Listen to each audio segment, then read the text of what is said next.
ರಾಸಾಯನಿಕ ತ್ಯಾಜ್ಯ ಸೇರಿ ಕಲುಷಿತಗೊಂಡಿರುವ ಬೋರ್ವೆಲ್ನಿಂದ ಸುಮಾರು 400 ಕುಟುಂಬಗಳಿಗೆ ನೀರು ಪೂರೈಕೆ ಮಾಡಿ ಜನರು ಕೊಳಚೆ ನೀರನ್ನು ಕುಡಿಯುವಂತೆ ಮಾಡಿರುವ ಬೆಳವಾಯಿ ಗ್ರಾಮ ಪಂಚಾಯತ್ ಬಗ್ಗೆ ಆಕ್ರೋಶ ವ್ಯಕ್ತಪಡಿಸಿರುವ ನಾನಿಲು ನಿವಾಸಿಗಳು ಬದಲಿ ಬೋರ್ನಿಂದ ನೀರು ಪೂರೈಕೆ ಮಾಡುವಂತೆ ಆಗ್ರಹಿಸಿದ್ದಾರೆ. ಬೆಳವಾಯಿ ಗ್ರಾಮ ಪಂಚಾಯತ್ನ 4ನೇ ವಾರ್ಡ್ನ ನಾನಿಲು ಎಂಬ ಪ್ರದೇಶದಲ್ಲಿ ಈ ಬೋರ್ವೆಲ್ನಿಂದಾಗಿ ಪೂರೈಕೆಯಾಗುವ ನೀರನ್ನು 400 ಕುಟುಂಬಗಳು ಬಳಸುತ್ತಿದ್ರು. ಆದರೆ ಕಳೆದ ಮೇ ತಿಂಗಳವರೆಗೆ ಉತ್ತಮವಾದ ನೀರು ಪೂರೈಕೆಯಾಗ್ತಾ ಇತ್ತು. ಆದರೆ ಅದೇ ಪ್ರದೇಶದಲ್ಲಿ ಕಲ್ಲಿನ ಕೊರೆಗೆ 100 ಲೋಡು ಎಣ್ಣೆ ತ್ಯಾಜ್ಯ ಸುರಿಯಲಾಗಿತ್ತು. ತದನಂತರದ ದಿನಗಳಲ್ಲಿ ಅಲ್ಲಿ ವಾಸನೆ ವ್ಯಾಪಕವಾಗಿ ಹರಡಿತಲ್ಲದೆ ಕುಡಿಯುವ ನೀರಿಗೂ ಈ ತ್ಯಾಜ್ಯ ಸೇರ್ಪಡೆಗೊಂಡು ಕುಡಿಯಲು ಅನರ್ಹವಾಗಿತ್ತು. ಈ ಸಮಸ್ಯೆಯ ಬಗ್ಗೆ ಗ್ರಾಮಸ್ಥರು ಬೆಳವಾಯಿ ಪಂಚಾಯತ್, ತಾಲೂಕು ತಹಶೀಲ್ದಾರ್, ಕರ್ನಾಟಕ ಮಾಲಿನ್ಯ ನಿಯಂತ್ರಣ ಮಂಡಳಿ ಸಹಿತ ವಿವಿಧ ಅಧಿಕಾರಿಗಳಿಗೆ ಮನವಿಯ ಮೂಲಕ ಗಮನಕ್ಕೆ ತಂದಿದ್ರು. ತಾಲೂಕು ತಹಶೀಲ್ದಾರ್ ಆಗಿದ್ದ ಅನಿತಾ ಲಕ್ಷ್ಮಿ ಮತ್ತು ಕರ್ನಾಟಕ ಮಾಲಿನ್ಯ ನಿಯಂತ್ರಣ ಮಂಡಳಿ ಅಧಿಕಾರಿಗಳು ಸ್ಥಳಕ್ಕೆ ಭೇಟಿ ನೀಡಿ ಪರಿಶೀಲನೆ ನಡೆಸಿದ್ರು. ಈ ನೀರನ್ನು ಪರೀಕ್ಷೆ ನಡೆಸಲು ತಮ್ಮಲ್ಲಿ ಸರಿಯಾದ ವ್ಯವಸ್ಥೆ ಇಲ್ಲವೆಂದು ಜಾರಿಕೊಂಡ ಅಧಿಕಾರಿಗಳು ಬೇರೆಯವರಲ್ಲಿ ಪರೀಕ್ಷೆ ನಡೆಸುವಂತೆ ಸೂಚಿಸಿದ್ರು. ಅದರಂತೆ ಖಾಸಗಿಯವರಲ್ಲಿ ಪರೀಕ್ಷೆ ನಡೆಸಿದಾಗ ಈ ನೀರನ್ನು ಬಿಸಿ ಮಾಡಿ ಕುಡಿಯುವಂತೆ ಸೂಚಿಸಿದ್ರು.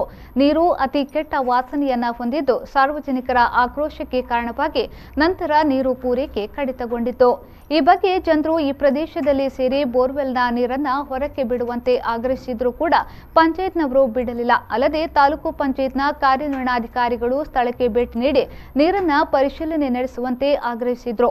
ಇಒ ಸ್ಥಳಕ್ಕೆ ಭೇಟಿ ನೀಡಲಿಲ್ಲ.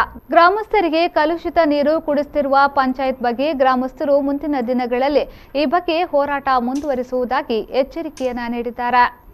ನಾನು ಈ ಪರಿಸರದಲ್ಲಿ ಇರುವುದರಿಂದ ನಾನೊಂದು ಈ ಪರಿಸರದಲ್ಲಿ ಒಂದು ನಾಲಿಲ್ ಎಂಬಲ್ಲಿ ಇಲ್ಲಿ ಬೋರ್ವೆಲ್ ಒಂದು ತುಂಬ 10 ವರ್ಷದಿಂದ ನಡೀತಾ ಇತ್ತು. ಒಳ್ಳೆ ನೀರು ಜನಗಳಿಗೆ ಸಹಕರಿಸ್ತಾ ಇತ್ತು. ಅದು ನೀರು ಆ ನೀರಿನಲ್ಲಿ ಒಂದು 500-600 ಜನ ಕುಡಿಯುವ ಮನೆಗೆ ಹೋಗುವ ನೀರು ಇದು. ಅದು ನೀರು ಇತ್ತೀಚೆಗೆ ಒಂದು 6 ತಿಂಗಳಿಂದ ಹಾಳಾಗಿದೆ ಅದು ನೀರು. ಅದು ನೀರಿಗೆ ಏನಂದರೆ ಇಲ್ಲಿ ಬಾಲಾಜಿ ಮಿಲ್ಲಿನ ತಾಜಾತನವನ್ನು ತಂದು ಇಲ್ಲಿ ತೇಜತನವನ್ನು ತಂದು ಹಾಕಿದ್ದರಿಂದ ಅದು ಬಹುಶಃ ಅದರಿಂದ ನಮಗೆ ಹಾಳಾಗಿದೆ ಅಂತ ದುರ್ವಾಸನೆ ಎಲ್ಲ ಬರ್ತದೆ. ಅದಕ್ಕಾಗಿ ನಾವೆಲ್ಲ ಇಲ್ಲಿ ಸೇರಿದ್ದೇವೆ. ಅದರಿಂದ ಅದು ಆದಷ್ಟು ಬೇಗ ನಮಗೆ ಅದು ಸರಿ ಮಾಡಿ ಅದು ಸ್ವಚ್ಛ ಒಳ್ಳೆಯ ನೀರನ್ನು ನಮಗೆ ಪೂರೈಸಬೇಕಾಗಿ ನಾವು ತಹಶೀಲ್ದಾರ್ ಅವರ ಮೂಲಕ ಇದರ ಫಾಲೋಅಪ್ ಕೂಡ ಮಾಡ್ತಾ ಇದ್ವಿ. ಆದರೆ ಏನಾಗಿದೆ ಅಂತ ಹೇಳಿದರೆ ಈಗ ಮೇ ತಿಂಗಳ 27ನೇ ತಾರೀಕಿನ ನಂತರ ಮಳೆ ಸುರಿದ ಪರಿಣಾಮ ಈ ವೇಸ್ಟೇಜ್ ನೀರು ಆ ಬೋರ್ವೆಲ್ಗೆ ಸೇರಿದೆ.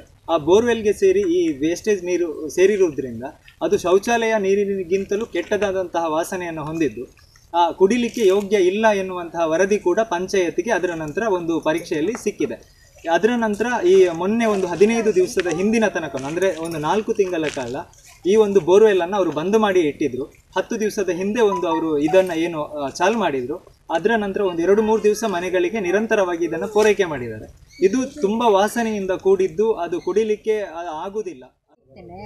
ಆಡ್ದೊಕ್ಕ ಮುಂತೆ ಕಸ ಕನತ್ತು ಪಾಡ್ನೆ ಆಡ್ದೊಕ್ಕ ಮೇ ತಿಂಗಳು ಮುಟ್ಟಲಾಯ್ತು ಬರೋಂದಿತ್ತೆ ನೀರು ಆಡ್ದೊಕ್ಕ ಇತ್ತೆ ವಾಸನೆ ಬರ್ತದೆ. ನೀರು ಬರ್ಸ ಬರ್ತದೆ ಆಡ್ದೊಕ್ಕ ಬರೀ ಆಡ್ದುಂಬುಲಾಯ್ತು ಕ್ಲೀನ್ ಇತ್ತು ಇತ್ತೆ ಪರ್ರ ಒಂದಿತ್ತು ನೀರು ಬುಡಿಯರು ನೀರು ಇತ್ತೆ ಮುರಾಣಿ 1 ವಾರದಕ್ಕ ಬುಡಿಯರು ಅವು ಇತ್ತೆ ಪರ್ರಾಣಿ ಒಂದಿದ್ದು ಜೋಕು ಪೂರ ಪರ್ವ ಪಂಚಾಯತಿಗೆ ಪಂತಜರು ಪಂಚಾಯತಿಡ ಬಂತನ್ರಿ ಪೂರ ಬಂತು ಅಕಲ್ದಾದ ಬಂದು ಸರಿ ಮಲ್ಪ ಸರಿ ಆಪುಂಡು ಬಂತು.